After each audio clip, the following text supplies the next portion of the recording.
देहरादून सचिवालय में शाम 6 बजे कांवड़ यात्रा को लेकर मीटिंग होनी है। मुख्य सचिव एस संधू कांवड़ यात्रा के लिए दिशा निर्देश देंगे। मीटिंग में 6 राज्यों के अधिकारी वीडियो कॉन्फ्रेंसिंग के जरिए जुड़ेंगे, जिसमें पंजाब, हरियाणा, यूपी समेत दिल्ली और हिमाचल, राजस्थान के अधिकारी शामिल होंगे। इसके साथ ही उत्तराखंड के अधिकारी भी मीटिंग में शामिल होंगे। सीमाओं पर सुरक्षा व्यवस्था, शिव भक्तों की सुविधाओं पर चर्चा की जाएगी। तो बड़ी मीटिंग होनी है कांवड़ यात्रा को लेकर। सचिवालय में शाम 6 बजे ये मीटिंग होगी। देहरादून जिले के सहसपुर में सबसे बड़े अक्षय पात्र की केंद्रीकृत रसोई का उद्घाटन 15 जुलाई को मुख्यमंत्री पुष्कर सिंह धामी करने जा रहे हैं। इस अक्षय पात्र रसोई से हर रोज 35,000 स्कूली छात्रों को पीएम पोषण कार्यक्रम के तहत मिड डे मील दिया जाएगा। उत्तराखंड में बनने वाली ये किचन देश की 63वीं किचन होगी। आगे अगस्त 1 से 15,000 बच्चों के लिए पहले देहरादून में करेंगे और गदरपुर में लगभग 8,000 बच्चों के लिए, मान लीजिए 23,000 बच्चों के लिए हर दिन खाना शुरू हो रहा है उत्तराखंड में। वो अगस्त 1 से शुरू हो जाएगा। ऑलरेडी जो गदरपुर किचन हुआ वो इनॉग्रेट हो चुका है, इसका भी हो रहा है। हल्द्वानी के हीरानगर इलाके में कुछ लड़कियां आपस में भिड़ गई, जिसके बाद लड़कियों ने लाठी डंडों से एक दूसरे को पीट दिया, जिसका वीडियो अब सोशल मीडिया पर वायरल हो रहा है। मारपीट का ये वीडियो 2 दिन पुराना बताया जा रहा है। मामूली सी कहासुनी हुई थी, लड़कियों के 2 गुट आपस में भिड़ गए, जिसके बाद पुलिस भी मौके पर पहुंची और मामले को शांत कराया। तस्वीरें आप देख सकते हैं, यहाँ पर 2 गुट आपस में भिड़े हैं, लाठी डंडे चलाए गए हैं, सड़क पर ये मारपीट की गई, लड़कियों की कहासुनी हुई थी, जिसके बाद ये पूरा विवाद पनपा।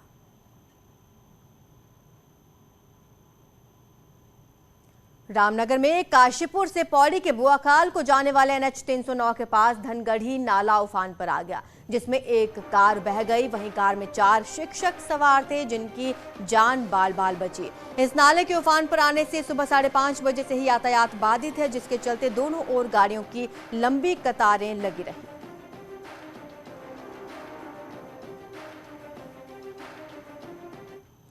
उत्तरकाशी के मोरी प्रखंड में रात में हुई तेज बारिश के चलते नटवाड़ से आगे 35 मीटर सड़क बह गई।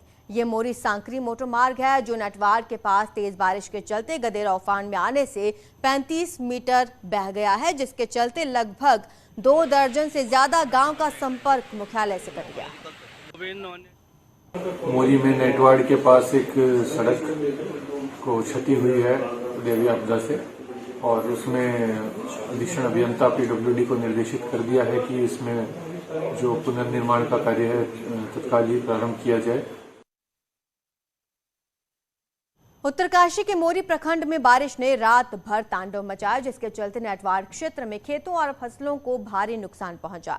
साथ ही सड़कों पर खड़ी कुछ गाड़ियों को भी नुकसान हुआ। भारी बारिश के चलते ग्रामीण रास्ते भी कई जगह ध्वस्त हो गए। इसके साथ ही मोरी सांकरी मोटर मार्ग कई जगह बंद हो गया है। आज जो नटवाड़ सांकरी दोणी भीतरी जो नटवाड़ से ठीक आगे एक नारदाना आता है, ऊपर से बिंगनारा से जो बादल फटा उससे पूरा आधा हिस्सा खत्म हुआ और वहां पर कई सारी वाहन स्वामियों की गाड़ियां दबी है, स्कूटियां और तमाम प्रकार की। पहाड़ों पर हुई मूसलाधार बारिश के बाद नदी नालों में उफान है। कोटद्वार में कई इलाकों में भारी नुकसान हुआ। नाले का पानी और मलबा लोगों के घरों में घुस गया है। वहीं कौड़िया बस्ती के पुल पर ढहने का खतरा बना हुआ है। पुल का पिलर क्षतिग्रस्त हो चुका है, जिससे पुल के गिरने का खतरा बढ़ता जा रहा है। ऐसे में पुल से रोज लोग आवाजाही कर रहे हैं।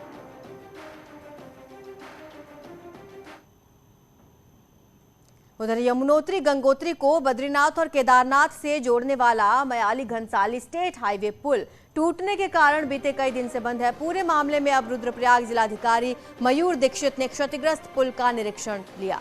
डीएम ने निरीक्षण के बाद लोक निर्माण विभाग को अस्थायी पुल बनाने के निर्देश दिए, ताकि यात्रियों के साथ स्थानीय लोगों को आवाजाही में दिक्कत ना हो। बता दें, बीते 6 जुलाई को मयाली घनसाली मोटर मार्ग में बुरांश काठा के पास पुल क्षतिग्रस्त हुआ था। टिहरी में NH58 और 94 पर सफर इन दिनों जान का जोखिम बना हुआ है। बारिश के चलते पहाड़ी से मलबा बोल्डर गिर रहे हैं, जिससे आए दिन दुर्घटना का खतरा लगातार बना हुआ है। वहीं ऑल वेदर प्रोजेक्ट के तहत रोड का चौड़ीकरण तो किया गया, लेकिन नए बने स्लाइडिंग जोन का ट्रीटमेंट नहीं हुआ, जिसके चलते मलबा बोल्डर आने से हाईवे बंद हो रहा है। यात्रियों को घंटों इंतजार करना पड़ रहा है। चारधाम सड़क निर्माण योजना के कारण जहां 4 जनपदों में पड़ने वाले बद्रीनाथ और केदारनाथ हाईवे पर पुराने के साथ नए भूस्खलन जोन विकसित हो चुके हैं, वहीं मॉनसून सीजन में दुर्घटनाओं के लिहाज से बेहद खतरनाक ये पूरे इलाके हैं। गर्व से खड़े पहाड़ों के छलनी होकर नासूर बने ये सीने इस मॉनसून सीजन में समय पर ट्रीटमेंट नहीं होने से कहर ढाने को तैयार हैं। मॉनसूनी सीजन की शुरुआत में ही टिहरी, पौड़ी, रुद्रप्रयाग और चमोली जिलों में पड़ने वाले बद्रीनाथ और केदारनाथ हाईवे पर एक्टिव हुए नए पुराने भूस्खलन जोन यात्रियों के साथ विभाग के लिए भी मुसीबत बन रहे हैं। इतना प्रॉब्लम जरूर आ रहा है कि क्योंकि कॉन्ट्रैक्टर्स के पिछले कई साल के क्लेम्स हैं, हमने जितनी मशीनरी की उनसे डिमांड की थी उसमें वो कुछ लोग कोताही कर रहे हैं। तो वैकल्पिक व्यवस्था के तौर पे हमने ई टेंडरिंग के माध्यम से प्राइवेट मशीन्स को हायर करने के टेंडर्स कर लिए थे समय रहते हुए। इन सभी भूस्खलन जोनों में शुरुआती बारिश में ही लैंडस्लाइड के कारण घंटों हाईवे बाधित रहने के साथ ही दुर्घटनाएं भी हुई। ऐसे में इनसे निपटना विभाग के लिए नाको चने चबाने जैसा है। वहीं geological survey of India THDC, CRRI के भूगर्भ वैज्ञानिकों और इंजीनियरों के इन सभी जोनों के सर्वे के बाद ट्रीटमेंट के लिए DPR तक मंत्रालय को भेजी है, लेकिन इनमें एजेंसी चयन की रस्म अदायगी के बाद भी लंबा वक्त लग सकता है। हालांकि भूगर्भ वैज्ञानिक फिलहाल किए जा रहे ट्रीटमेंट कार्यों पर ही सवाल खड़े कर रहे हैं। उन स्थानों पे अगर ये बहुत अच्छा इंजीनियरिंग ट्रीटमेंट नहीं करेंगे तो भविष्य में ऑल वेदर रोड भी जो है यहाँ के लिए वरदान की जगह जो है एक अभिशाप बन सकती है, क्योंकि बहुत सारी लैंडस्लाइड क्रिएट होंगी और जो ट्रीटमेंट अभी ये दे रहे हैं ये प्रॉपर ट्रीटमेंट नहीं है। दरअसल अवैज्ञानिक और मानकों को ताक पर रखकर किए जा रहे निर्माण कार्यों के कारण न केवल नए डेंजर जोन विकसित हो गए हैं, बल्कि हादसों के लिहाज से बेहद खतरनाक हो चुके हैं। मॉनसून